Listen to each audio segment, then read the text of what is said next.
reta final da corrida eleitoral nos Estados Unidos. Eduardo Barão, direto de Nova York. Bom dia, Barão.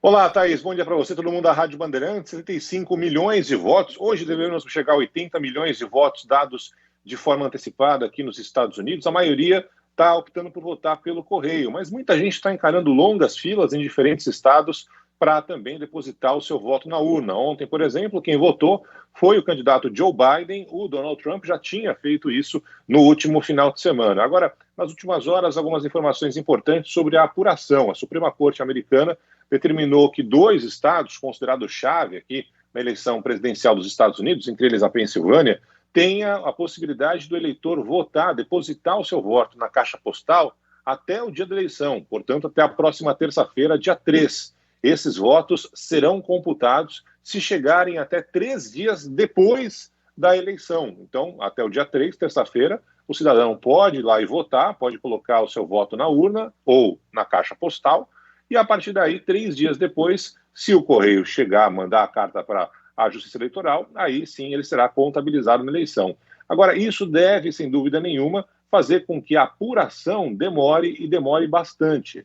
Dos 50 estados americanos, apenas 8 disseram que vão terminar a apuração no dia seguinte, na quarta-feira, no dia 4, a partir do meio-dia, que é quando tradicionalmente acontece o encerramento das atividades de apuração por aqui. Ou seja, é bem possível que se arraste por mais alguns dias, e estão falando por aqui até semanas, a contabilização final dos votos nos Estados Unidos. É incrível, né, esse processo eleitoral americano. Cada hora, para mim, parece uma novidade. A gente acompanha isso há anos, mas cada hora parece que tem uma novidade, é uma regra que a gente não tinha conhecimento. Brasileiro vota aí nos Estados Unidos, Barão?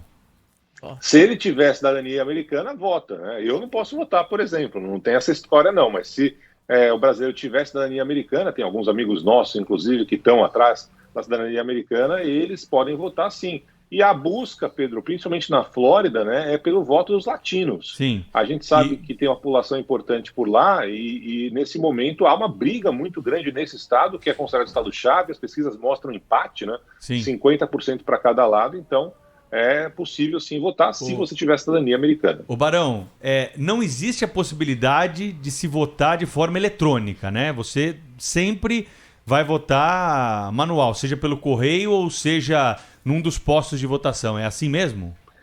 Exatamente, Pedro. São as duas possibilidades, dependendo do estado. Tem estado, por exemplo, que não deu a possibilidade do voto pelo correio. Tá. Esse ano, mais estados abriram essa possibilidade, mas só manual. E cada cédula é diferente, né? Não tem uma cédula igual. Cada estado tem lá, além do presidente, né? Também senador, representante para a Câmara dos Deputados, enfim, outras questões internas. É muito louco, é muito diferente da eleição brasileira, até porque o peso de cada estado também influencia, né? Quem tem mais moradores nos estados tem um peso maior na eleição aqui dos Estados Unidos, também é diferente do que acontece no Brasil. Ô Barão, eu me lembrei da eleição do ano 2000, quando Al Gore foi derrotado pelo George W. Bush, e ele foi derrotado justamente na Flórida, onde o governador era irmão do Bush, era Jeb Bush. E depois dessa eleição, as cédulas, aquele modelo de cédula da Flórida, que era chamada de cédula borboleta, parou de ser usado. Foi a última eleição que eles usaram porque ela induzia o eleitor a cometer um erro. Você não sabia se estava votando no nome do lado esquerdo ou no lado direito da página. Tinha um furinho, você fazia um furinho para votar.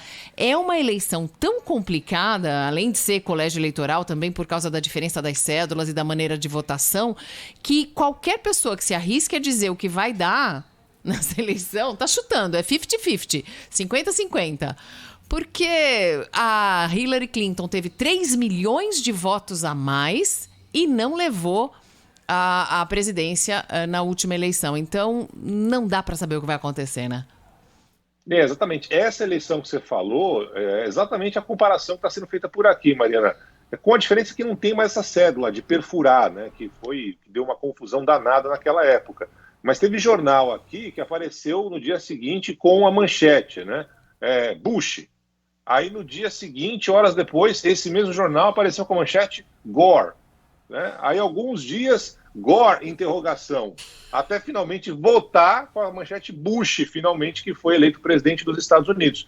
Mas a comparação da apuração que deve acontecer por aqui lembra muito a dessa eleição nos Estados Unidos. A única exceção é caso um dos dois tenha uma vantagem larga, logo de cara, e fica evidente que o outro, mesmo que conquiste um ou outro estado com uma apuração mais lenta, esse daí vai ganhar a eleição. A gente acompanha tudo de perto a partir da semana que vem, dia 3 de novembro, próxima terça-feira, quando a apuração de fato vai começar aqui nos Estados Unidos. É isso aí, Eduardo Barão, direto dos Estados Unidos, de Nova York. Aliás, o Barão, é claro, vai trabalhar muito esses dias, junto com a gente aqui na Rádio Bandeirantes, na nossa cobertura especial das eleições americanas, começando já na segunda-feira, que é o dia antes do pleito, na terça-feira com a votação. Nosso trabalho em conjunto também com a Band News TV. Em vários momentos estaremos em rede com a Band News TV, transmitindo a apuração dos votos, as entrevistas dos especialistas que vão passar aqui pelo Grupo Bandeirantes de Comunicação. Eu me lembro, a Mariana falava sobre essa dúvida, né?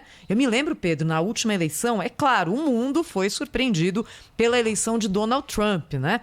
Mas o que tinha de gente desconsiderando a possibilidade de que ele ganhasse a eleição, e muita gente que, sabe, especialista, estudou a vida inteira e tal, fala, não precisamos. Aconteceu isso cogitar aqui no Brasil essa possibilidade. Também, né? Vamos traçar aqui como será a relação Brasil e Estados Unidos com Hillary Clinton presidente. Não vamos gastar aqui saliva com uma coisa que não vai acontecer. E olha, a realidade se impôs de uma forma diferente, né, Mariana? E nem foi tanto só por causa da maneira de votar nos Estados Unidos, mas foi também por causa do sentimento do eleitor. O que houve na última eleição e nos últimos anos, o que vem acontecendo, é uma falta de sensibilidade na hora de analisar, na hora de ter essa percepção mais sutil mesmo, um pouco mais profunda do que está sentindo o eleitor. Eu vi isso também aqui no Brasil, com vários especialistas, gente que cobre o tempo inteiro, achando que Bolsonaro não seria eleito.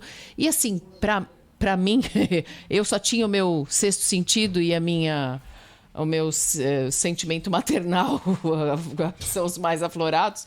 Eu estava olhando e achando que sim, mas era só um sentimento. Então, na hora de analisar e de botar a matemática e de conferir os gráficos, alguma coisa fica faltando. E talvez seja esse sexto sentido, né? Ontem, o governador de Minas, aqui no nosso estúdio, Romeu Zema, falou o seguinte: até o dia da eleição, eu achei que eu não fosse ganhar, eu achei que eu fosse ficar em terceiro. Porque era o que indicavam as pesquisas. E os trackings também que são feitos ali por cada campanha, não é? Então, acho que são lições aqui que a gente vai tendo ao longo do tempo. A primeira vez que eu vi isso acontecer foi na eleição da Erundina. Eu era estudante, pegava ônibus, ia para a faculdade. Né? É a primeira vez que eu vi isso acontecer. Ela estava em terceiro, quarto e ganhou, levou. Então, foi a primeira vez que eu vi o erro ficar claro. E cada vez mais as pesquisas mostram que algum componente está faltando.